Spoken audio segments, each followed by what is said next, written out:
Hey guys, going to be giving a tour today of my basement that I recently got done finishing. But real quickly before we get started, I wanted to thank someone. His name's Eddie Case. He owns a basement remodeling company, and he also publishes how-to videos at his basement finishing store website. I'll put some information down in the description if you're interested, but I'm sure if you're on YouTube cruising around for basement videos, you probably already stumbled upon his channel. Just really quickly wanted to plug his product. I purchased it several months ago. Used all his videos to walk me through the entire process of finishing my own basement. It's money well spent. It'll save you a ton of time and a ton of money in the long run, and you should go check it out if you're thinking about finishing your own basement. So without any further ado, let's start the tour.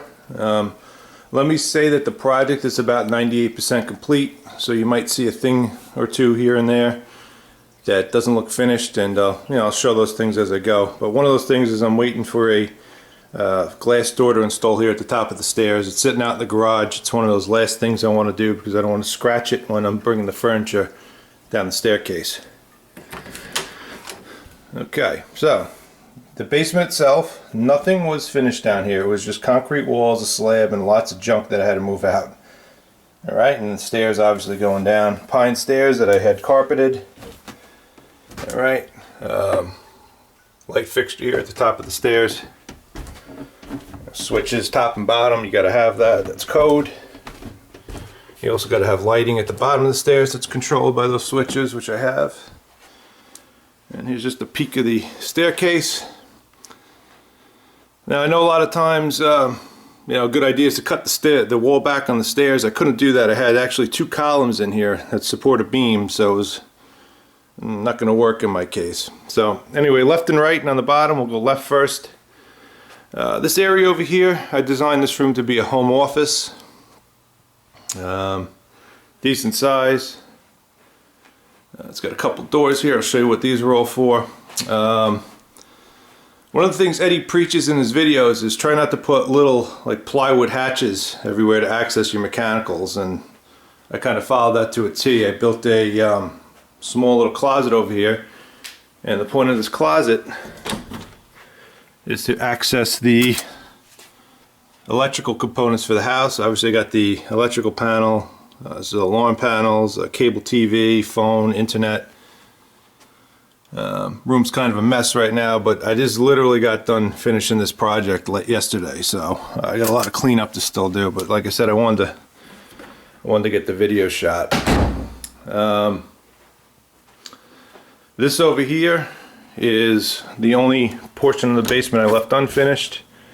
Again, it's a big mess, but this is the mechanical room. The boiler and the water heater are back here, and I'm going to be setting up shelves in here for storage. This closet over here is an Eddie Case special.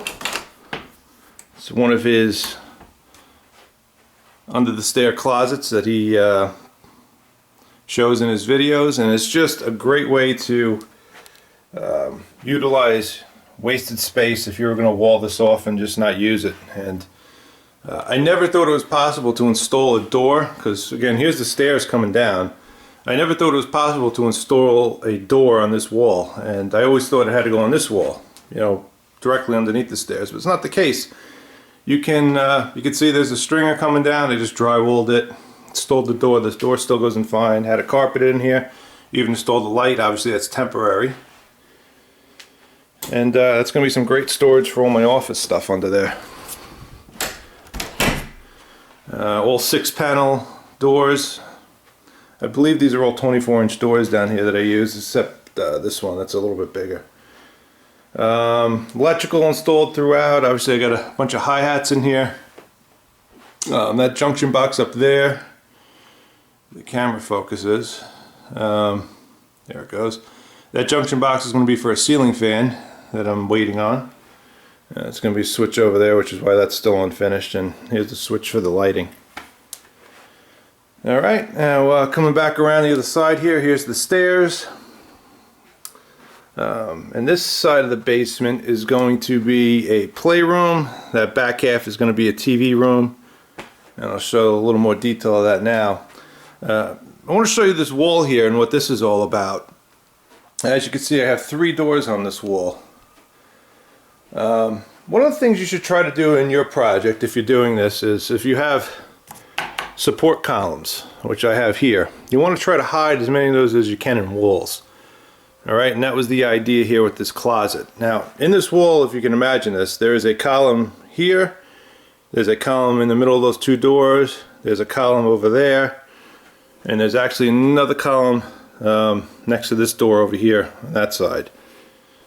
Alright, and that was the idea of building the closets. It was to enclose those columns and make them disappear. They're ugly looking, you can't move them, you can't take them out, you got to kind of work with them.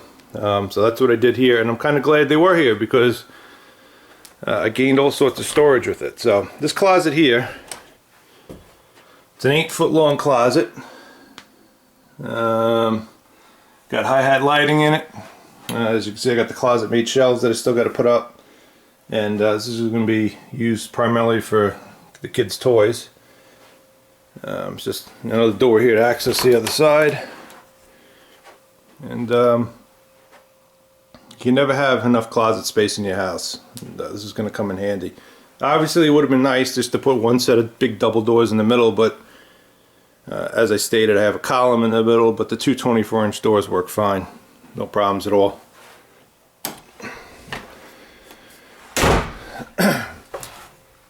And this closet over here, it was really a part of the other closet I just showed you initially, but what I did was I just walled it off, and this is about 15 inches deep, and I'm going to make this, my wife wanted some extra kitchen storage, so I'm going to make this a little pantry closet for her, right here at the bottom of the stairs. So I'm just waiting to put some shelves in, and as you can see, she already started moving some stuff in here.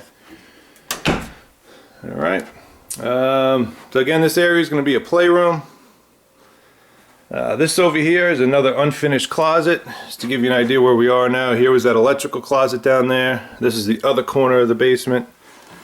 Here's another unfinished closet. And the reason I built this is to provide access to the sewage trap for the house in case you ever have to get in there to clean it.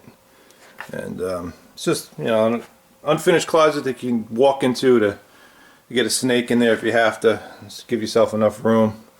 A lot better than just squaring this off here and putting one of those hatches in and accessing that. They're just ugly looking. This is a lot better way of doing it, and you get a little extra storage. As you can see, all my painting supplies that I gotta find a home for. And you can just see all the wall framing here. You can actually look behind this wall, and there's the poured concrete walls, and that runs all the way down to the other side. And the same thing over here.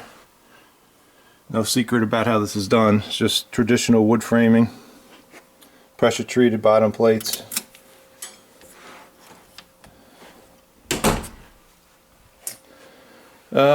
Here's another design element that I picked up from Eddie.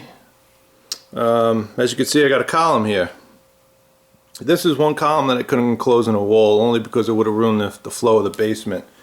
So one thing that he preaches is that if you're going to have a column that you can't hide, find a way to install a half wall to connect it and make it look like it belongs. And that's what I did here. And this is, again, something I never would have thought of doing.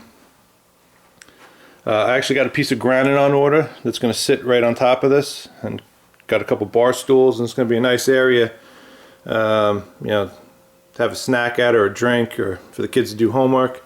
I installed electric up here so you can plug a laptop in, or, you know, USB charger for phones and tablets. Installed some pendant lights up above here, which are, all the electric is controlled by these switches over here. I got all the hi-hats on this side are controlled by this switch. Pendant lights have a switch. Got a little walk-up bar here that I'll show you shortly, but that has a switch, and obviously the lights in the ceiling here have their own switch as well. So a little half wall. It's a nice backer for the couch as well, as you can see. And got a decent sized room here for the TV.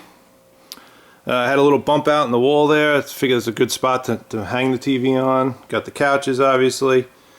As you can see, I built a soffit around this room here, and it ties into this big soffit over here. There was a bunch of plumbing overhead in this area for the first floor half bath that I had to drop the ceiling down and go around. There's the main waste pipe for the house that runs in this soffit. So again, just softeted it off and make all that stuff disappear. And as you can see, in terms of the ceiling, I got real lucky throughout this entire side. This drywall is mounted right to the bottom of the upper floor joists for the first floor. There wasn't any obstructions. I got lucky. And then I ran into a problem over here, like I said, with the plumbing for the bathroom up above. So I just, I dropped it down a good foot, and I still got plenty of headroom. As you can see over here, I transitioned to a drop ceiling. I didn't really want to do this, but up above this ceiling is a bunch of valves for things in the kitchen, sprinkler system outside, a faucet. I got valves for the bathroom that I installed down here that I'll show you shortly. There's a couple junction boxes that feed the first floor that I couldn't get rid of, and when all is said and done, if I was to drywall it, I was probably going to have to install about 6 or 7 of those access hatches, and I thought that was going to look a little strange. So I thought that the drop ceiling was the way to go over here. And it came out nice. I don't have any complaints about it. It's just I would have rather have drywalled it, but I'm happy with it. So over here, I got myself a little 5-foot walk-up bar. These were all in-stock cabinets I picked up in Home Depot, Hampton Bay. 36-inch sink base. I got the plumbing all roughed in for a sink in here. I'm just waiting again on the granite.